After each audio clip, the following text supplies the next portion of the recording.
I'm incredibly humbled to be with all of you tonight. I feel like I'm back home. And thank you.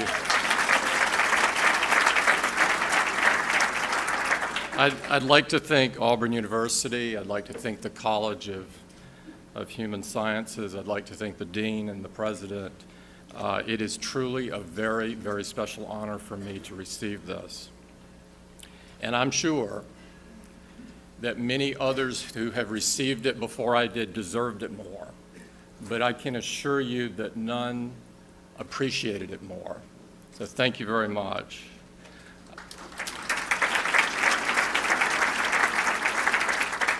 This award is made all the more special for me in that Howard Buffett is also here this evening. Howard has done so much through his foundation and his work and in his writing. He is a role model for all of us, and I'm just honored to be in the same room as him. Thank you, Howard.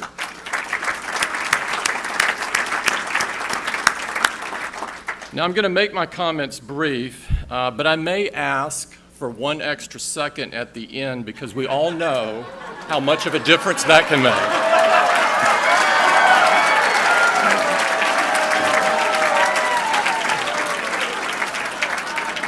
Yes, Auburn is still very much in me. On a serious note, tonight we're in the hallowed halls of the United Nations, and one of the key principles in the UN Charter is to reaffirm faith in fundamental human rights, in the dignity and worth of the human person, in the equal rights of men and women and nations large and small.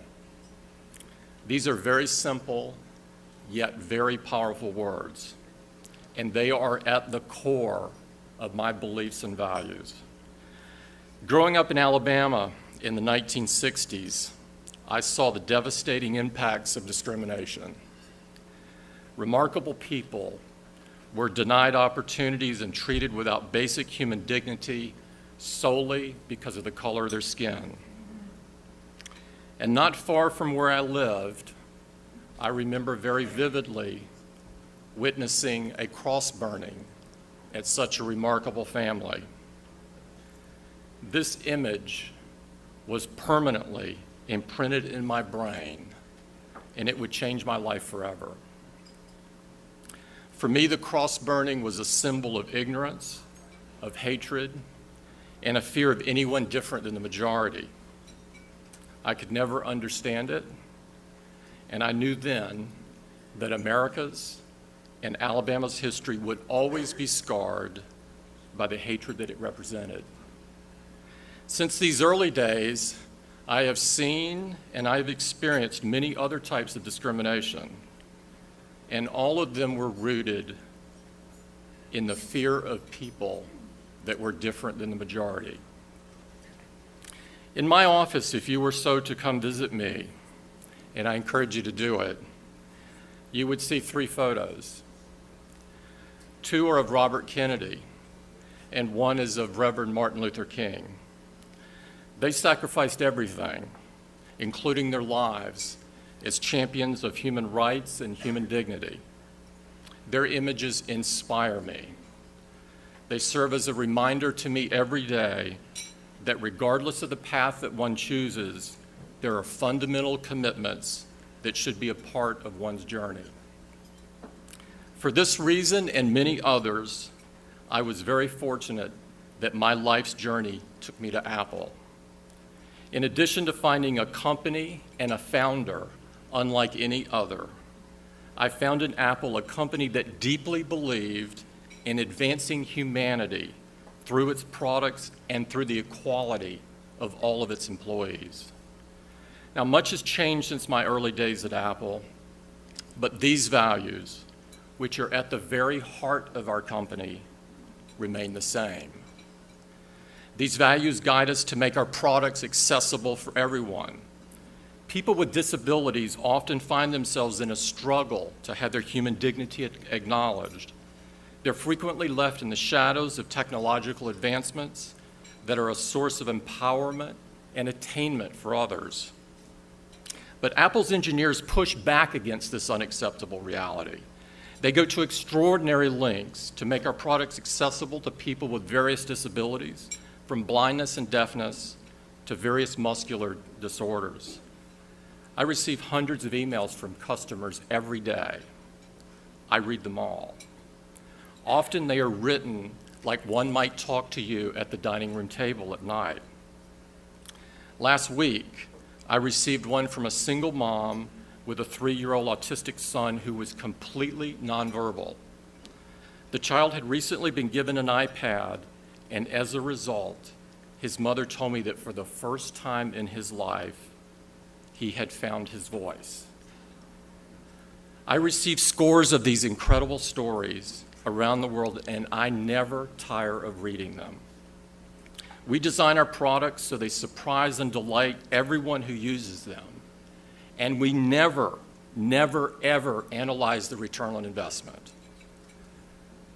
We do it because it is just and right.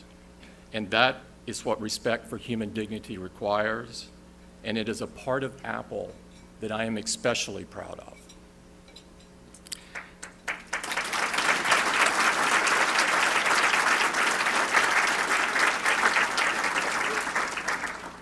These values also guide us to educate the employees of companies we work with on their human rights. We provided training for more than 2 million people around the world, many of whom work in our factories. These values lead us to insist that the companies we work with comply with our code of conduct, which in many cases go far beyond laws. We have hundreds of people at Apple and in our factories doing this important work every day. It's a very tough job.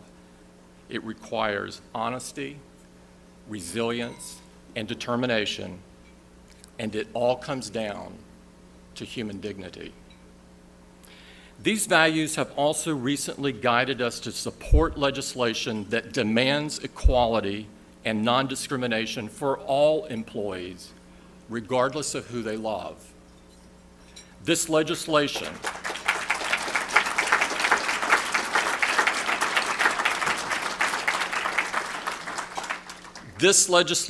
known as the Employment Non-Discrimination Act, prohibits discrimination on the basis of sexual orientation or gender identity.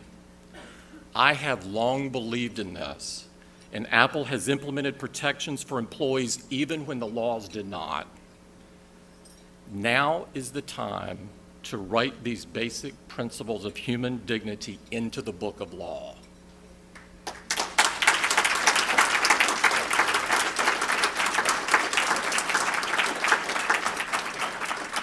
Each of us who lives in the United States has the good fortune to be faced with vast opportunities for living out the words in the UN Charter, in who we vote for, in what organizations we join, what causes we support and which we challenge, how we engage in public dialogue and debate, the organization we choose to work for, and finally, the hard work, as referenced in the Auburn Creed, that we choose to do. The opportunities are vast. The challenge is to commit and to act. Human rights and dignity are great philosophical principles, but the hard work of executing on these principles depends on our individual acts every day. Robert Kennedy spoke about the importance of these smallest efforts of each one of us.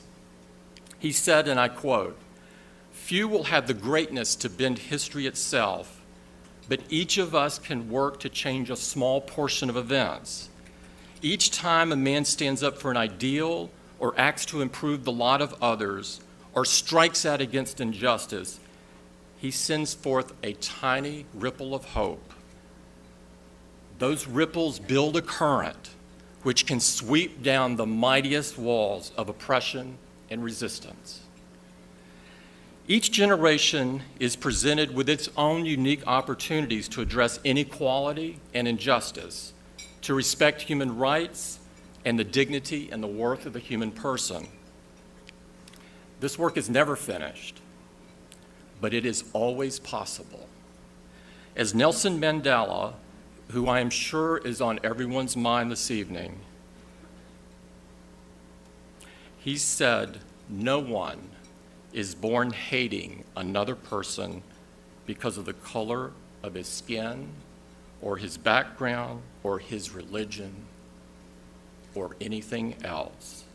And if they can learn to hate, they can be taught to love." As Reverend King said, the time is always right to do what is right. Today, we have an opportunity.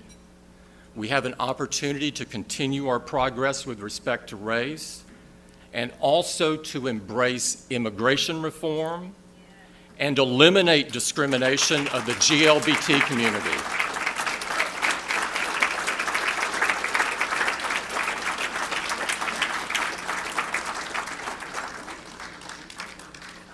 So I'll close tonight with a challenge. It is a challenge to all of us, but especially to those young people who are here tonight. Human rights have many times been driven by the young who are not married to the prejudices of the past. Think hard about the words in the UN Charter.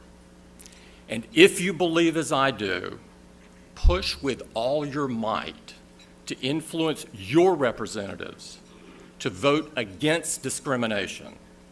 If you believe as I do, advocate and push for immigration reform that recognizes basic human rights and human dignity.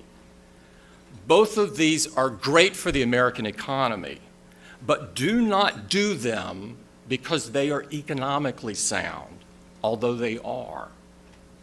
Do them because they are right and just. Never allow the majority to limit the rights of the minority. Never allow people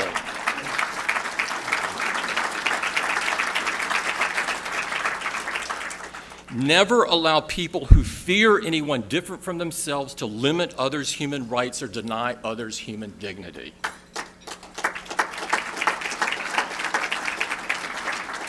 So tonight, I'd like to take that one additional second to encourage you to set forth your tiny ripple of hope. You might just find you can change the arc of history.